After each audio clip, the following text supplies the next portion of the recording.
Welcome, welcome, welcome.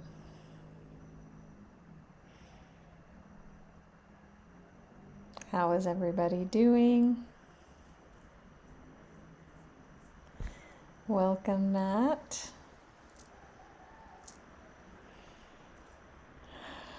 Glad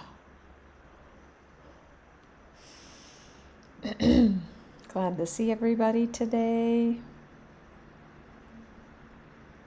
Shiloh, what a nice surprise in your early morning. Very early. Are you up with the baby? Welcome, Diane.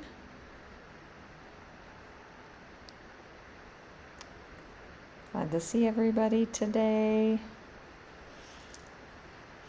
If anybody's new, please let me know if you would like. And welcome to all who have joined. We're going to be doing our series on Conversations with God, which is one of my very favorite books. It's transformed the way I see the world and myself. So it's very powerful. So please let me know if also you don't know this book or what your experience is with this book. I actually have the tangible copy here, which for me as a nomad is a novelty to actually have a book because with my lifestyle, I don't have a lot of books. So, yeah, will be great to join in and continue that. We're about halfway-ish through. Something like that. Oh, wait, yeah. Yeah, probably about halfway. So, Diane, transformative for you as well. Awesome. So, if you are new to this material or whatever, wherever you're at with it, you're welcome. And don't worry if you haven't been in the live streams with this. It doesn't matter. Just trust the process. Trust you're finding the message exactly as you're meant to right now. And that's, you'll hear what you need to hear. And there's an invitation if you want to, get the book yourself, or I can also send you a link to the audio book, which is awesome. Send me a private message if you want that. And also on my YouTube channel, I have a playlist of all of these replays from this series, as well as all my replays, because sometimes I will double live stream into YouTube. Sometimes I record it and upload it. So if you want to catch any of my past live streams, you can find them there. Please don't forget to follow me here on Insight Timer. Also there, Facebook, Instagram. Check out my website if you want to reach out. I'm offering a visioning conversation at this time, complimentary if you've never had a convo with me before. And I do have a couple spaces open for spiritual life coaching for people who are ready to dive deeper into themselves and into what they're up to in the world. Coaching can be a very powerful way to guide people in supporting them in changing themselves and changing their lives. So it's about having both goal lines and soul lines. So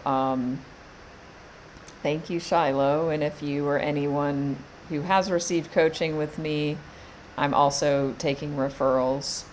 So if or even if you've experienced me, however you've experienced me, and you have somebody in mind that may benefit from a conversation with me, feel free to connect us. Hi, Jessica. Welcome. So I'm super excited as well. I am putting the finishing touches on this amazing sleep meditation I'm super excited about releasing. I do everything myself. So usually, sometimes I do hire out like editing and finishing touches. This one I'm doing entirely myself as far as the editing after and the tracks and all. But it's a beautiful sleep meditation. So I know I listen to those in the middle of the night sometimes on Insight Timer. I know those are really a popular format. It's my first time I've done one. So stay tuned for that. It will be uploaded into my premium section. So if you are a premium Insight Timer member, you'll have access to that very soon. Of course, I'll announce when it's approved, because you upload it. The first one I ever did, which is my comprehensive abundance prayer, which is very powerful for abundance, and it's ancestral clearing. They rejected my track 5 or 6 times before it was finally good enough as far as the audio quality.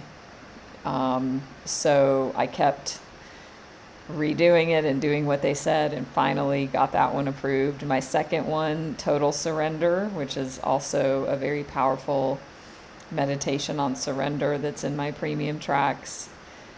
It's interesting because it's like, okay, the first one I did for premium tracks, they have a lot higher standards, very professional. They want it all professional sounding. It took me 5 or 6 times to get it approved.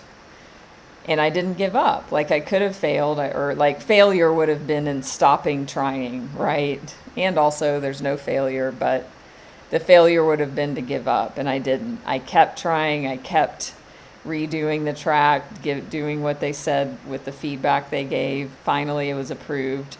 And then the second track I uploaded got approved on the very first time. So it's a wonderful example on, mastering something or practicing something. It was my first time to do a premium track. It took some effort and practice, and then it got approved. Now the second one was approved immediately. So that's how life is, right? When we do something new, when we do something different, we've got to allow ourselves to show up messy. And learn. Yeah. Hey, Angela. Having a learning curve. That's exactly what it is. So there's powerful lessons in that. In that I had a vision. I wanted to have the track up. I had put effort into it. And so I created it. I just didn't stop till it was done. So stay tuned for the sleep meditation. To be up soon, hopefully. Yeah, I think that's it. What else? I also do Reiki and Ancestral Clearing, one-on-one sessions that are very powerful. A number of you have experienced that one-on-one, as well as, of course, here in live streams. I also offer tarot oracle card readings. Also, many of you have had one-on-one and experienced here in the group. So those are different ways, you can work with me, how I can support, how I can help. And yeah, it's a beautiful journey. I'm feeling called to start our book study session with drawing a card, just for shits and giggles. How non-spiritual of me to say. Not. I'm going to use Work Your Light. Also give a donation here through Insight Timer if you feel called to, if you appreciate this space and my presence and my offerings. Always appreciated. Oh, just looking at my cards here. So, and then we'll dive into the book reading. And again, for those who are continuing to join in, if you don't know this book, Conversations with God, let me know. I just got off an amazing call, having an amazing visioning session with somebody. It was awesome. We got into, their vision for their life, where their life is now, what their challenges and opportunities are. And I'm so grateful and blessed to be living in my purpose and feeling fulfilled. I've been thinking recently about when I had a 9-to-5 job and how my soul had been screaming at me for 5 years to get out, and I was too afraid. Not only just afraid, my mindset was that, very closed, and that I could never have a job as good as the one I had. So I just had to suck it up, and it just was not good.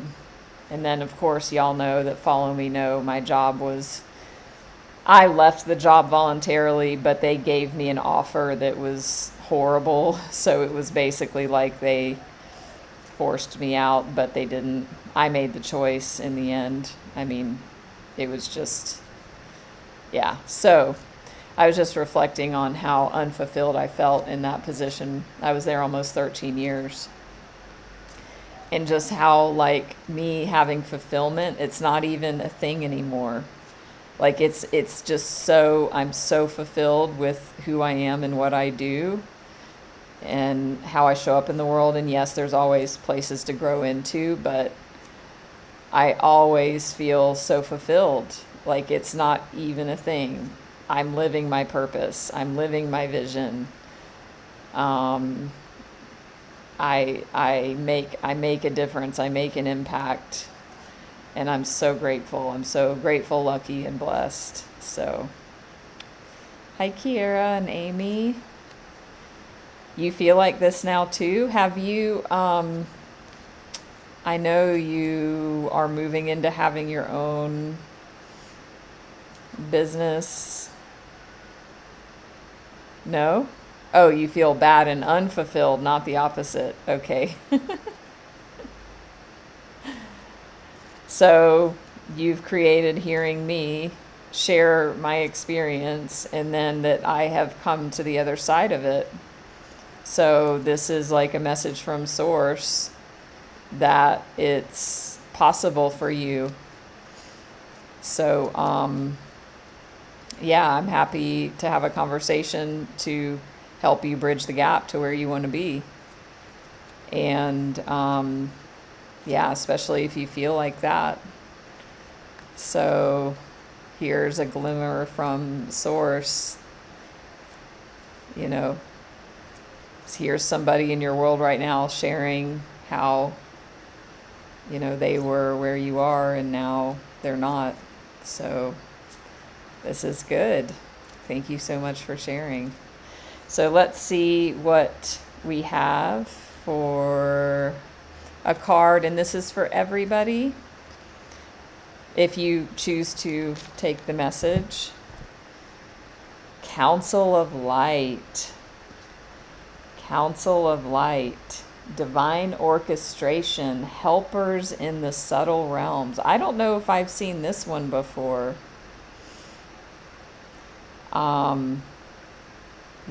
So Kiara, I hope there is hope at the end of the tunnel. My invitation to you is to release hope, because hope means that it's something outside of you that needs to happen that's out of your control. I would invite you to step into making a decision and making a choice that's empowered, that you are going to step forward to the end of the tunnel and out of the tunnel, and that you have help to do this. So, even this card, it says helpers in the subtle realms. It says divine orchestration. And so for you and anyone else who's feeling this, maybe that there's problems or feeling stuck or lost or unfulfilled, that's actually a divine orchestration to give you what you want and get you where you're wanting to go. Just like with me and my job, I mean, I was there almost 13 years, and for 5 years my soul was screaming, get the fuck out, and I wouldn't listen because I was stuck. And, everything was orchestrating to where I had this meeting with my job. They called a meeting, and they're like, either you do A, B, and C, or you don't have a job anymore. And I was like, hell the fuck no, I'm not doing A, B, and C, which was move back to the U.S. It's, y'all, many of you have heard the story before. So that was divine orchestration. Of course, I couldn't see it before when I was in the shit, but it was there. So there's a council of light surrounding and supporting all of us in every moment. Things are divinely orchestrated and orchestrating. There's helpers in the subtle realm. So ask for help, and also ask for it in the form of gratitude and thanks. So, hi J.E. and Solomon. So even Conversations with God talks about this exact thing. So it's great you're here, Kiara, everyone else who may be feeling the way they're feeling but not voicing it. Hi, Laura. So let's dive into the book and see what the messages are for today. So if you are following along in the book, it's page 105. If you want an audio link to the audio version, I can send it to you. Send me a private message. So this is chapter 6.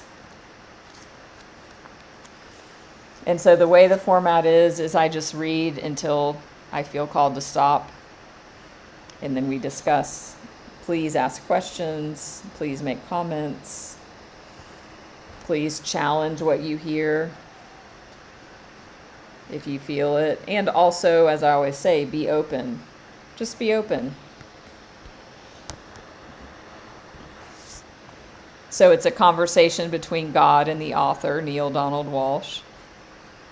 So the author opens the chapter saying, "And what of suffering? Is suffering the way and the path to God? Some say it's the only way." And God answers, "I am not pleased by suffering, and whoever says I am does not know me. Suffering is an unnecessary aspect of the human experience. It is not only unnecessary, it is unwise, uncomfortable, and hazardous to your health." That's a very bold statement, isn't it? Suffering is unnecessary. God is not pleased by it. God being whatever you believe that to be. It's unwise, uncomfortable, and hazardous to your health. Then why is there so much suffering? Why don't you, if you are God, put an end to it if you dislike it so much? I have put an end to it. You simply refuse to use the tools I've given you with which to realize that. You see, suffering has nothing to do with events, but with one's reaction to them. What's happening is merely what's happening. How you feel about it is another matter. I've given you the tools with which to respond and react to events in a way which reduces, in fact eliminates pain, but you have not used them. So God's given some tough love here. Does anybody feel that? So it's like pain is, what's the quote? Like, pain is inevitable, but suffering is optional. So, hi Blossom Violet. Your suffering has nothing to do with events. So whoever is feeling suffering right now, and we've already talked a bit about that, It has nothing to do with the events. It has nothing to do with the outside, with the job, with the unfulfilling career or relationship, or even health. But it's about one's reaction to them. What's happening is merely what's happening. So it reminds me of when I went through a life transformational training years ago. They taught us everything's a neutral event. Everything is neutral. It's about our perception and our beliefs that we paste onto that. Now, this is where this pushes up against our stuff. So, I invite you to just, keep an open mind.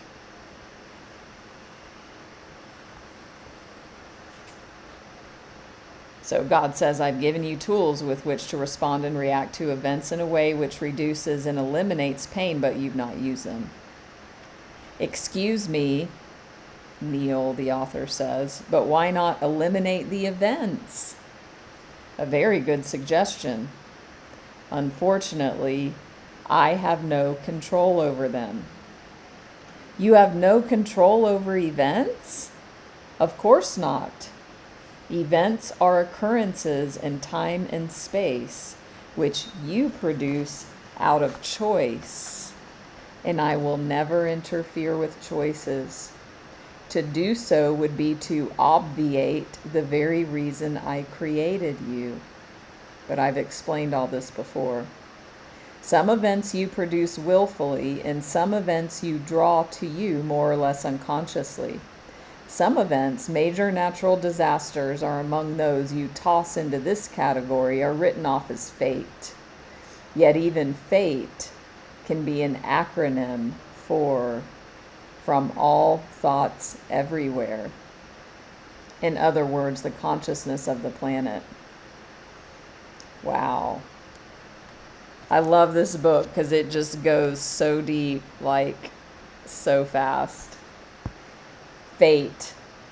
Events you write off as fate, especially natural disasters. Fate can mean from all thoughts everywhere. The consciousness of the planet. The collective consciousness. Precisely. Exactly. The author says, there are those who say the world's going to hell in a handbasket. Our ecology is dying. Our planet is in for a major geophysical disaster. Earthquakes, volcanoes, maybe even a tilting of the earth on its axis.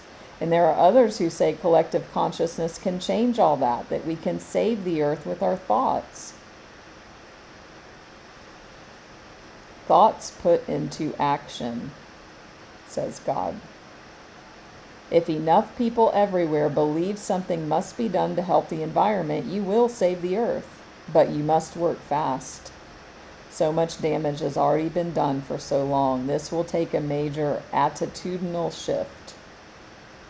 You mean if we don't, we will see the earth and its inhabitants destroyed?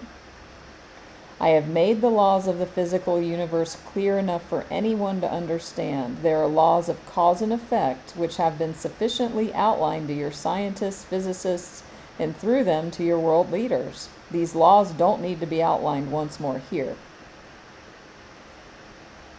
Getting back to suffering, where did we ever get the idea that suffering was good? That the saintly suffer in silence? The saintly do suffer in silence, but that does not mean suffering is good. The students in the school of mastery suffer in silence because they understand that suffering is not the way of God, but rather a sure sign that there is still something to learn of the way of God, still something to remember. The true master does not suffer in silence at all, but only appears to be suffering without complaint. The reason that the true master does not complain is that the true master is not suffering, but simply experiencing a set of circumstances that you would call insufferable. A practicing master does not speak of suffering simply because a master practicing clearly understands the power of the word, and so chooses to simply not say a word about it. We make real that to which we pay attention. The Master knows this. The Master places himself at choice with regard to that which she chooses to make real. You've all done this from time to time. There is not a one among you who has not made a headache disappear or a visit to the dentist less painful through your decision about it. A master simply makes the same decision about larger things. So it's so interesting, isn't it? About the example that was brought in earlier, that I brought in about feeling fulfilled in my life and reflecting on when I had my last real job where I was, an employee and I was totally unfulfilled. And that I can put that example into this teaching. I was creating my own suffering by my reaction to it over and over again every day. And that really, then it was said in the comments about, I hope there's an end. Like, I hope this is the end of the nightmare. I hope I'm moving to the end of the tunnel. And then I offered the invitation to change that to making a decision to move to the end and to move out of it. And that's exactly what this just said right here. It says, a master simply makes this decision, to make a headache disappear, to make a visit to the dentist less painful through your decision about it. So I just love this. You can't make this shit up. So what's opening up for y'all? What questions, comments, insights do you have? Hi, Mishi. Somebody else I saw that I recognized. So we'll pause here. If you've joined in, don't forget to give me a follow here on Insight Timer. I'm also uploading this to YouTube. Follow me there. Also Facebook and Instagram. Check out my meditations here on Insight Timer. If you feel called to dive deeper, if especially even if you're having like thoughts right now, hearing this, where your mindset is like stuck or hopeless or not seeing a way out, but you do see there's a path to go to, or you're like, yes, and I'm so tired of this, reach out and let's have a conversation. I'm happy to offer that complimentary to those who haven't had a session with me before. So, hi Tawana, nice to see you again. Yeah, what do you think? The decision gets us out of the suffering. Because we can't control external events that have happened or are happening. My favorite Viktor Frankl quote, you can take everything away from a person except their decision, their how they choose to respond. Basically, the wording may be a bit different, but you can take everything away from a person except their ability or their choice to respond. So it's about your reaction. That's what it says on the page before. Suffering has nothing to do with events, but with one's reaction to them. So the first step is, and what the master says is, that this master simply makes a decision. The master does not speak of suffering. it looks like the master is suffering in silence.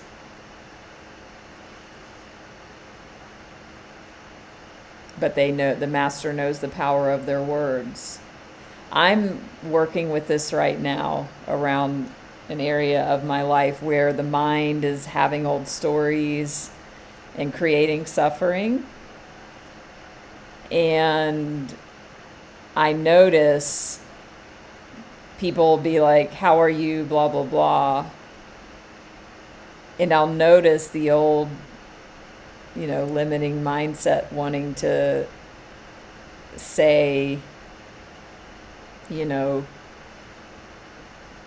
what's the reality right now, and not the reality I'm creating that's not yet happened yet. But yet I'm my language and the way I'm answering in the positive. I'm answering in what I want to create, although I see this big energy that wants to complain, basically.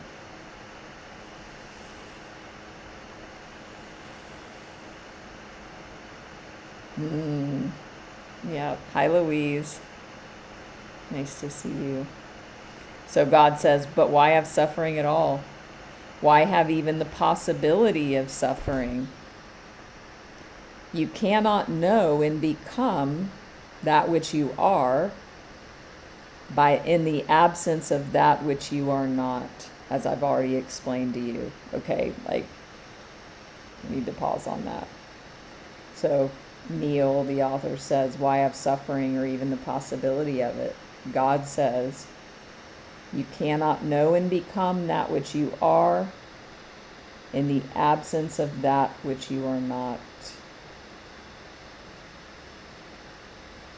And if you've been following this, or if you've read this before, this whole teaching is based on the idea that in the beginning, God is, and that's all there is and all there was, just one. And God wanted to experience itself, but it couldn't because it was just one. So it chose to separate itself into two so it could experience itself.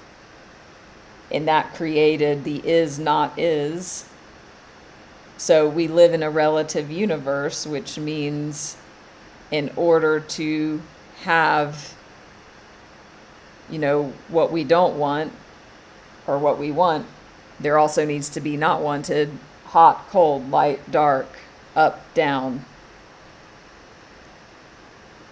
So this is what I believe he's saying here about why have suffering. God says you cannot know and become that which you are in the absence of that which you are not. So that's how I interpret that fitting in together.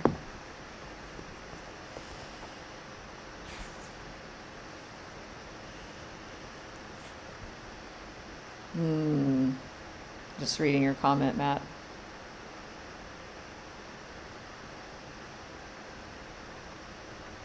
Yeah, so what I hear, Matt, I love that example. You've made a decision, which is what this just said. You're working on a project, a large project. Sounds like it's out of your comfort zone if you're making mistakes that are frustrating and set you back. So it's doing something different or new or challenging. So you notice that initial reaction, and then you make a decision. You choose to quickly release it. You choose to calmly fix or amend. And you don't get into what you could even say is like the victim part or the suffering part or the stories part or the why or the I'm bad and I'm wrong and I'm not enough. That's an awesome example.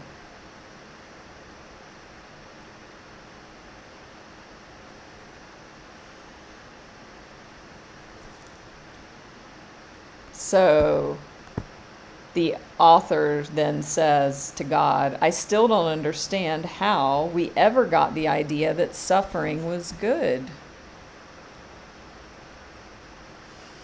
God says you're wise to be insistent in questioning that. The original wisdom surrounding suffering and silence has become so perverted that now many believe, and several religions actually teach, that suffering is good and joy is bad. Therefore, you've decided that if someone has cancer but keeps it to himself, he's a saint. Whereas if someone has, to pick a dynamite topic, robust sexuality and celebrates it openly, she is a sinner. Boy, you did pick a dynamite topic, and you cleverly changed the pronoun too from male to female. Was that to make a point? It was to show you your prejudices. You don't like to think of women having robust sexuality, much less celebrating it openly. You would rather see a man dying without a whimper on the battlefield than a woman making love with a whimper in the street. Wouldn't you? God says, I have no judgment one way or the other, but you have all sorts of them, and I suggest that it is your judgments which keep you from joy and your expectations which make you unhappy. All of this put together is what causes you dis-ease, and therein begins your suffering. How do I know that what you're saying is true? How do I know this is even God speaking and not my overactive imagination? You've asked that before. My answer is the same. What difference does it make? Even if everything I've said is, quote, wrong, can you think of a better way to live? No. Then wrong is right and right is wrong. Yet I'll tell you this to help you out of your dilemma. Believe nothing I say. Simply live it, experience it, then live whatever other paradigm you want to construct. Afterward, look to your experience to find your truth. One day, if you have a great deal of courage, you will experience a world where making love is considered better than making war. On that day, you will rejoice.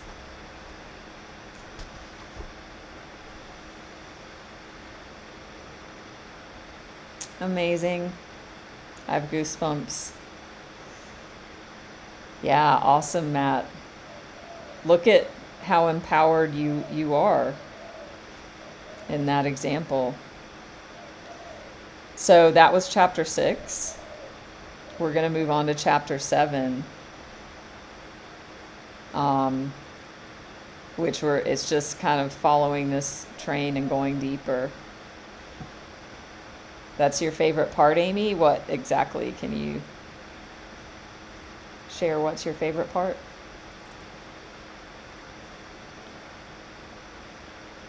My hair. I'm creating suffering by judging my hair, just FYI.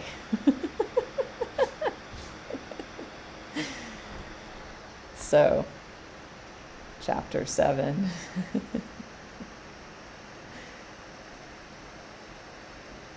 Human Neale says, life is so scary and so confusing. I wish things could be more clear. God, there's nothing scary about life if you are not attached to results. It's just like bomb after truth bomb after truth bomb.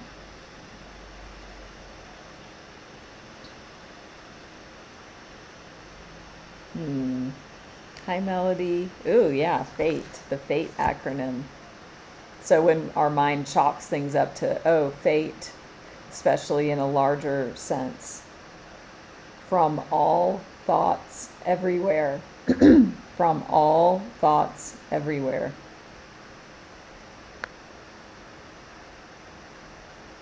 Ooh, awesome, Amy. Yeah, so it's about releasing the judgment of, okay, a man dying in battle, a woman making love in the street,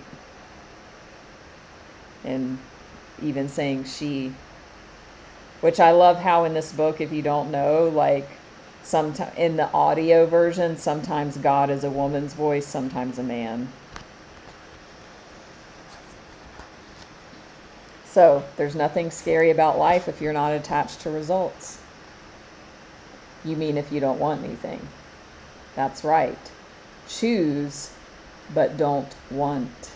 Choose, but don't want. Ooh, even feel into that. And talking about the decisions, right?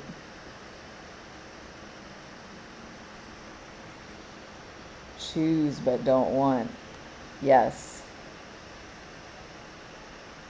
So it is hard, and it is possible. So when the mind says, oh, that's hard, what happens is the mind closes to possibility.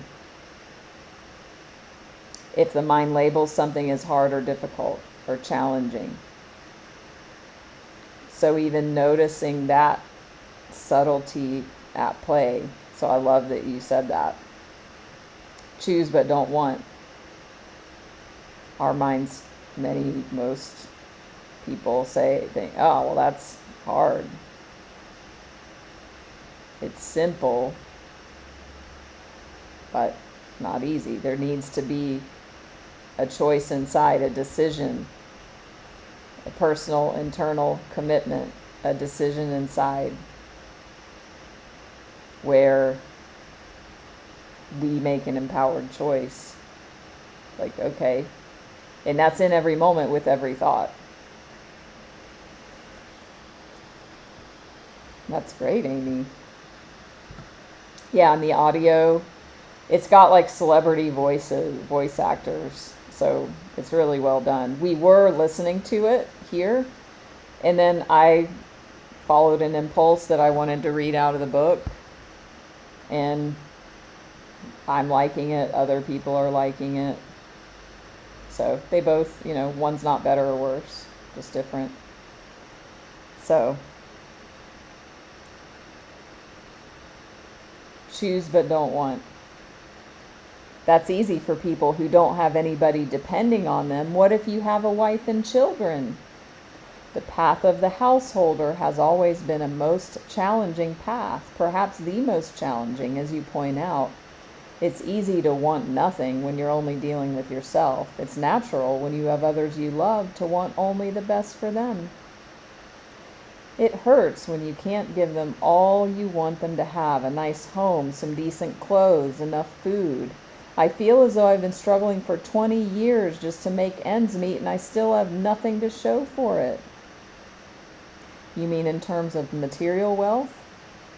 I mean in terms of just some of the basics that a man would like to pass on to his children. I mean in terms of some of the very simple things a man would like to provide for his wife. It's a male author. I see.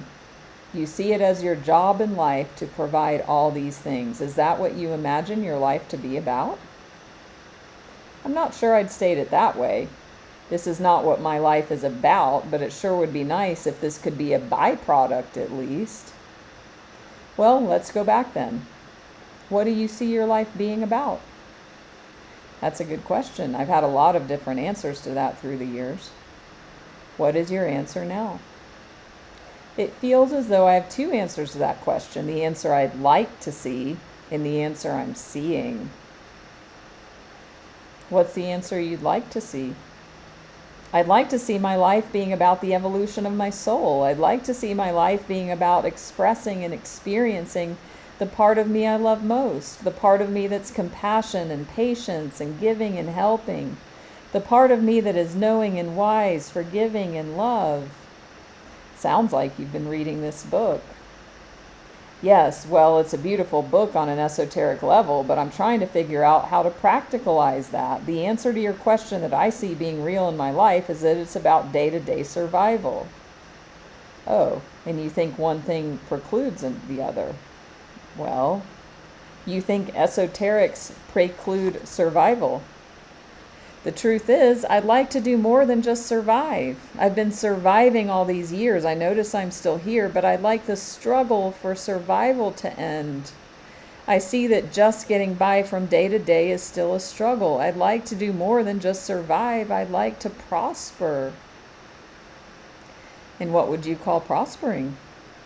having enough, that I don't have to worry where my next dollar's coming from, not having to stress and strain just to make the rent or handle the phone bill. I mean, I hate to get so mundane, but we're talking real life here, not the airy-fairy, spiritually romanticized picture of life you draw throughout this book. Do I hear a little anger there? Not anger so much as frustration. I've been at the spiritual game for over 20 years now, and look where it's gotten me. One paycheck away from the poorhouse. And now I've just lost my job, and it looks like the cash flow is stopped again. I'm getting really tired of the struggle. I'm 49 years old, and I'd like to have some security in life so that I could devote more time to God stuff, to soul evoluting, etc. That's where my heart is, but it's not where my life allows me to go. I'm going to pause. Who else can relate to this?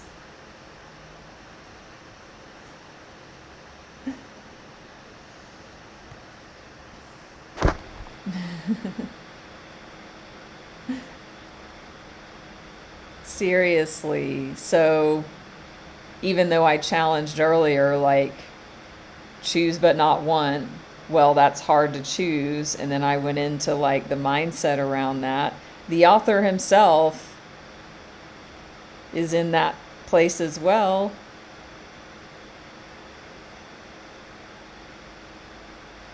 Oh, wow, Matt.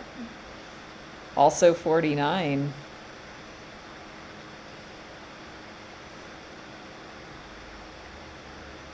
Yeah.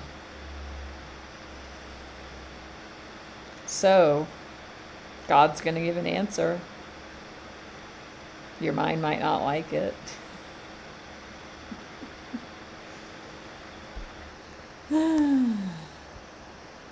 Yeah, Amy, I did think of you because I know that you have kids depending on you. So, I'm speaking directly to some of you. So now God says,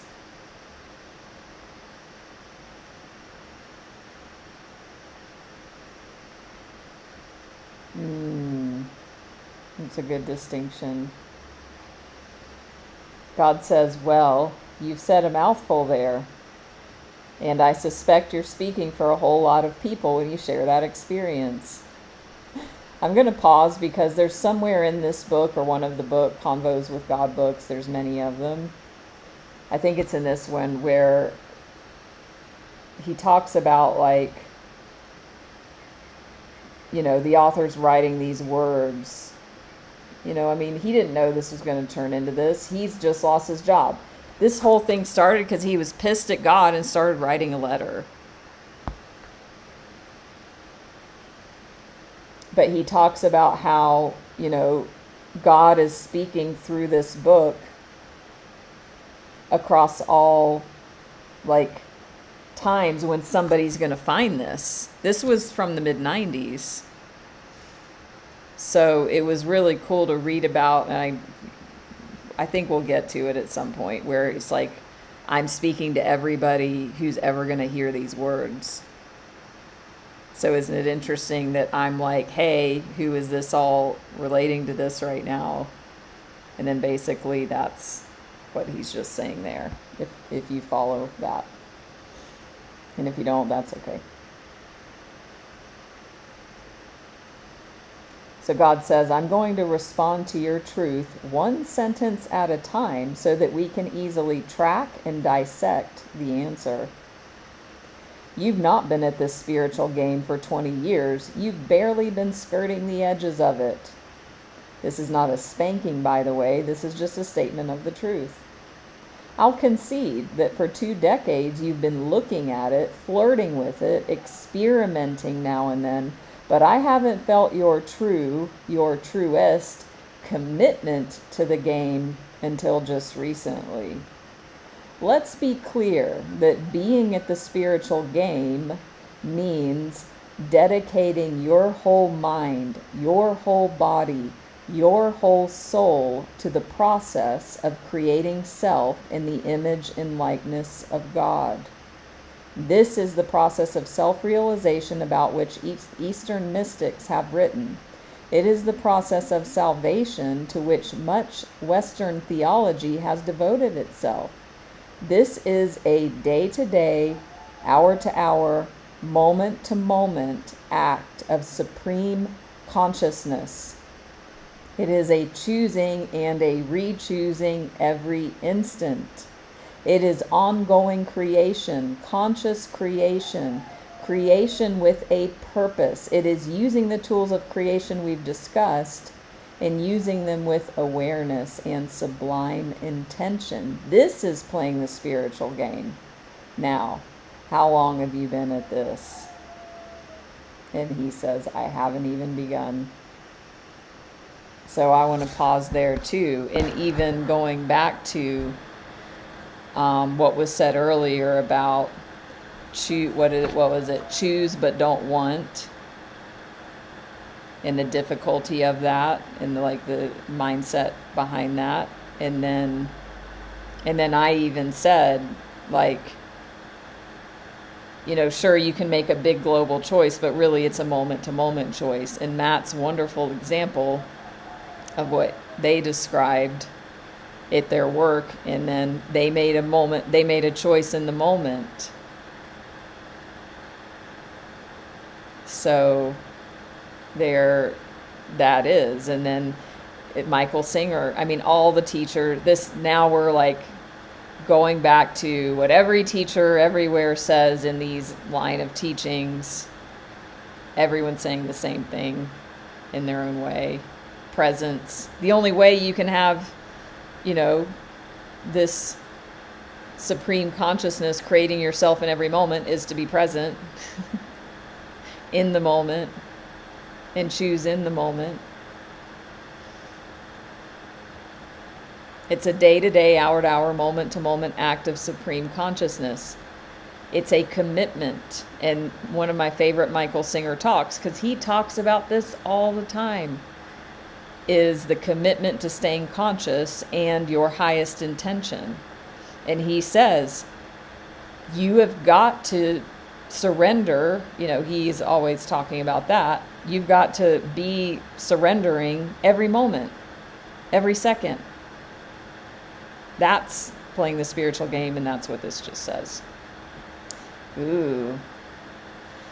Living meditation and looking at some denials.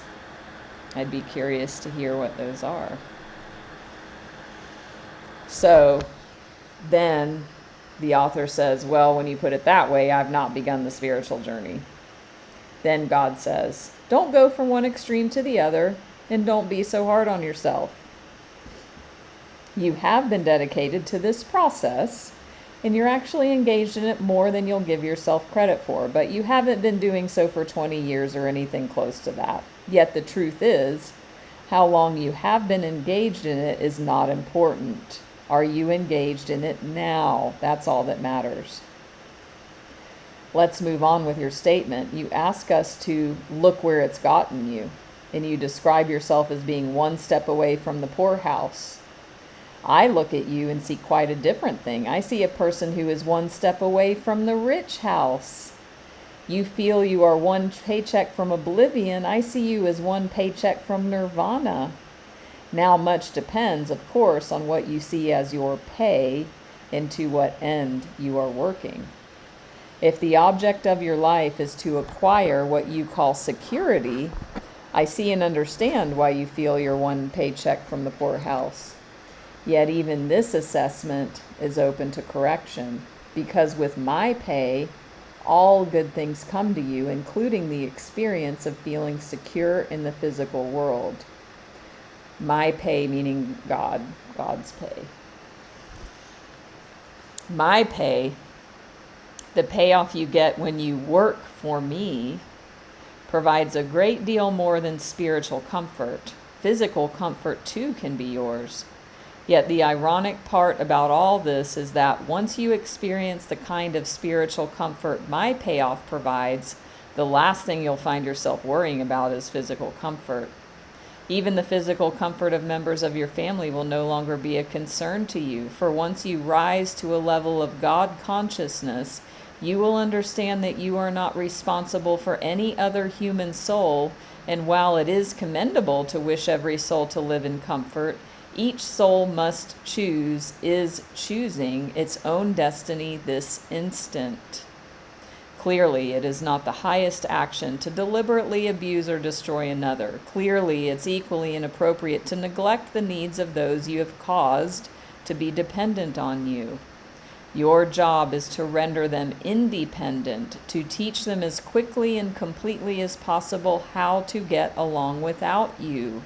For you are no blessing to them so long as they need you to survive, but bless them truly only in the moment they realize you are unnecessary. In the same sense, God's greatest moment is the moment you realize you need no God. I know, this is the antithesis of everything you've ever been taught. Yet your teachers have told you of an angry God, a jealous God, a God who needs to be needed. And that's not a God at all, but a neurotic substitute for that which would be a deity. A true master is not one with the most students, but one who creates the most masters. A true leader is not the one with the most followers, but one who creates the most leaders. A true king is not the one with the most subjects, but one who leads the most to royalty. A true teacher is not the one with the most knowledge, but one who causes the most others to have knowledge. And a true God is not one with the most servants, but one who serves the most, thereby making gods of all others. For this is both the goal and the glory of God, that his subjects shall be no more, and that all shall know God not as the unattainable, but as the unavoidable. I would that you could this understand. Your happy destiny is unavoidable. You cannot not be saved. There is no hell except not knowing this.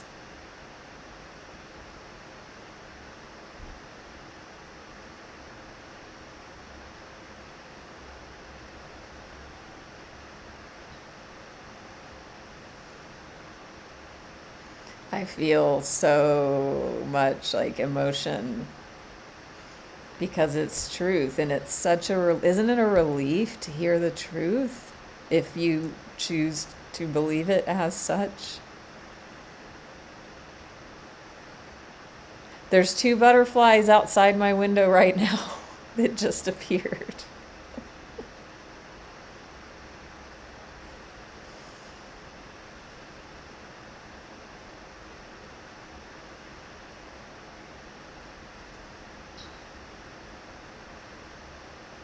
So now, as parents, spouses, and loved ones, seek not to make of your love a glue that binds, but rather a magnet that first attracts, then turns around and repels, lest those who are attracted begin to believe they must stick to you to survive.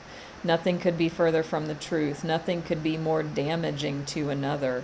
Let your love propel your beloveds into the world and into the full experience of who they are. In this you will have truly loved. It is a great challenge, this path of the householder. There are many distractions, many worldly concerns. The aesthetic is bothered by none of these. He has brought his bread and water and given his humble mat on which to lie, and he can devote his every hour to prayer, meditation, and contemplation of the divine. How easy to see the divine under such circumstances. How simple a task. Ah, but give one a spouse and children. See the divine in a baby who needs changing at 3 a.m. See the divine in a bill that needs paying by the 1st of the month. Recognize the hand of God in the illness that takes a spouse, the job that's lost, the child's fever, the parent's pain. Now we are talking saintliness. I understand your fatigue. I know you're tired of the struggle, yet I tell you this, when you follow me, the struggle disappears. Live in your God space, and the events become blessings, one and all.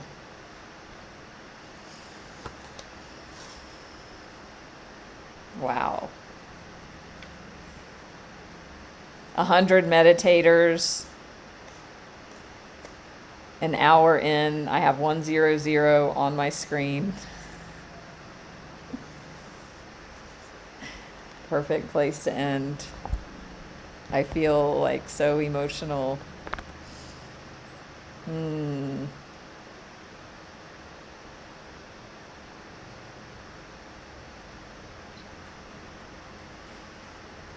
Yeah. I feel like this is speaking to so many.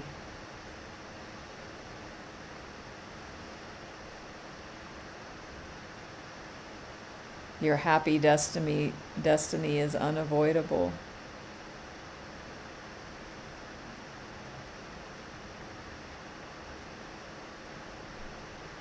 There is no hell except in not knowing this. Doesn't it feel like hell to be in fear and uncertainty and wonder where the next paycheck's coming from? Or having the ailing spouse?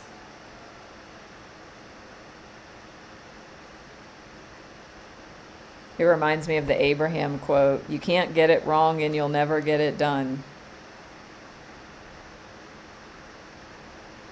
Thank you, Matt. This has been amazing. Yeah, why I love it so much, why I'm here sharing it with you. Hi, Gary. I would invite y'all, if this resonates and you feel led, there will be a replay up of this on my channel within the next 48 hours to revisit this transmission, because it's the words written and it's the words spoken and the energy behind it now in this moment, and it comes through in the recording as well.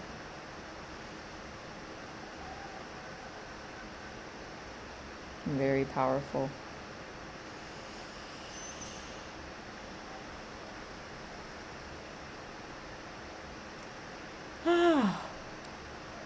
I'm so grateful. I mean, I talked earlier about, like, I don't ever feel unfulfilled, and I don't even work. I mean, I don't work. And you could say in the way that I create income, if you will.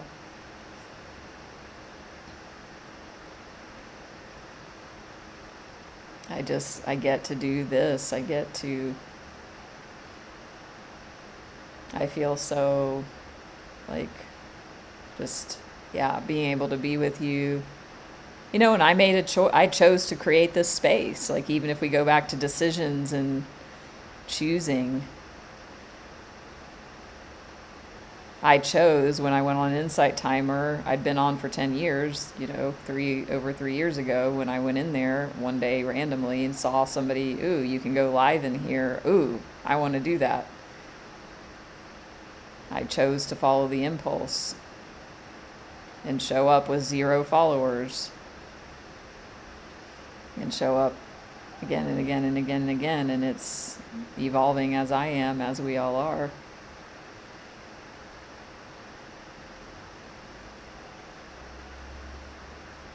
Thank you, Tawana, Diane, everyone who's joined.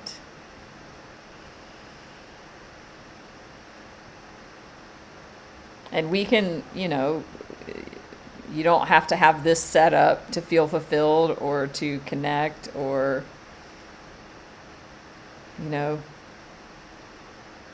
if you're a housekeeper, if you're a street sweeper, if you're an accountant, if you're a CEO, whatever.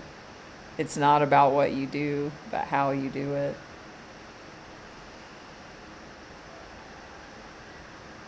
That's what it said too. I mean, there was so much gold in there. It's a moment by moment choice. And basically, who are you being in every moment?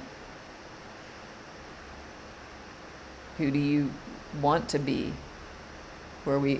we realize we need no God. We realize we are God. We realize we are the creators of our reality with our thoughts, our emotions, our actions.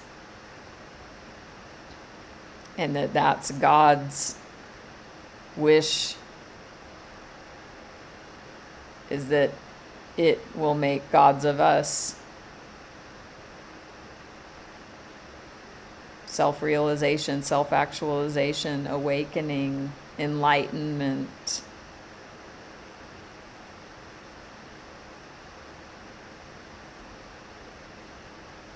And the collective's awakening.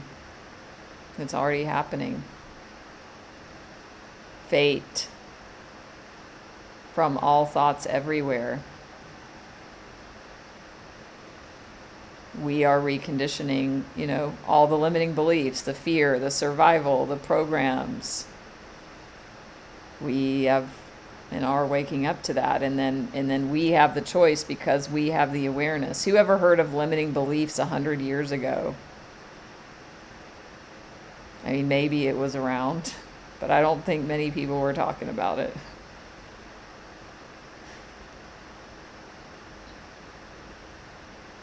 So don't forget to give me a follow here, give a donation if you would like, listen to my meditation, stay tuned for my beautiful landscape sleep meditation. It's just so beautiful with this beautiful environment I create and my words for you.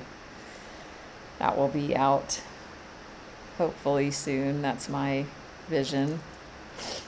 Reach out if you want to have a conversation, especially if your mind is like arguing with what you heard and feels stuck. That's where coaching, that's what coaching is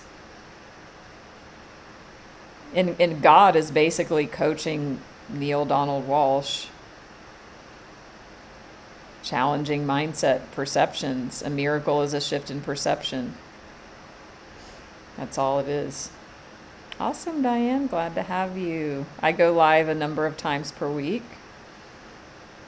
So join me. We'll be continuing. I have next week, this same time, Convos with God, every Saturday night in the West. I go live for Reiki, Ancestral Clearing, and a collective reading that's really powerful.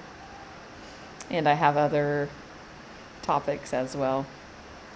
And, if anyone feels the heart call to reach out.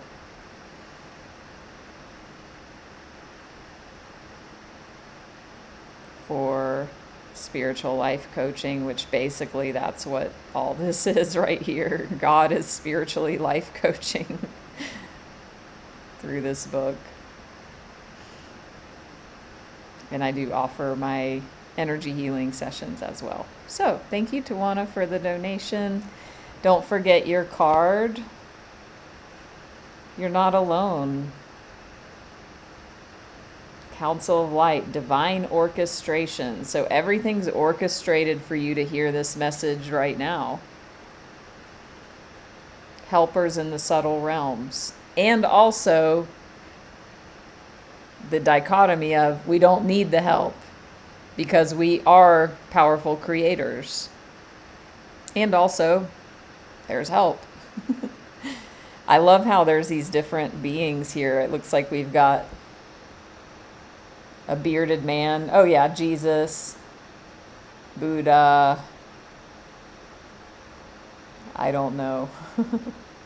other beings, other sages. You're welcome, Amy, Diane, Blossom Violet. So I'm coming back tomorrow about this time for our wrap up, our final session on the series, There's Nothing Wrong with You. It started like in November or December. So please join or catch the replay. It's a powerful, amazing book called There's Nothing Wrong with You, Going Beyond Self-Hate by Sherry Huber. I can send you the free PDF copy and audio link if you send me a private message. If you want to come and it'll be your first time, that's fine. It'll still be powerful. And also, there's a playlist of the series available on my channel. And yeah. So we'll be finishing the book tomorrow. Yes, Lucy, Spiritual Entourage. We're only halfway through here, so this is going to be, you know, maybe we'll finish, maybe it'll take a year total, I don't know. But I'm loving it. I mean, it's about the journey. It's not about finishing a book. It's about who we become in the process, the insights, the ahas, the takeaways you've had today, and every time you hear this, what you're going to bring forward with you. You know, I guarantee you will, you know, if you've taken this in and are up for it and you're wanting to live the spiritual game moment by moment, that you're going to notice next time where you notice old thoughts. Oh yeah, choice. Suffering is optional. What do I want to choose right now? My happy destiny is unavoidable. What would it look like to surrender and trust? And then who do I want to be in this moment? What do I want to create?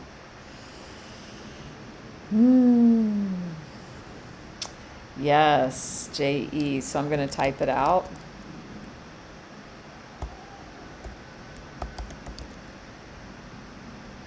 Abraham Hicks, very famous spiritual teacher.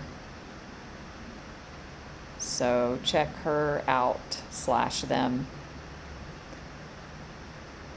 Esther Hicks channels a group of beings that call themselves Abraham.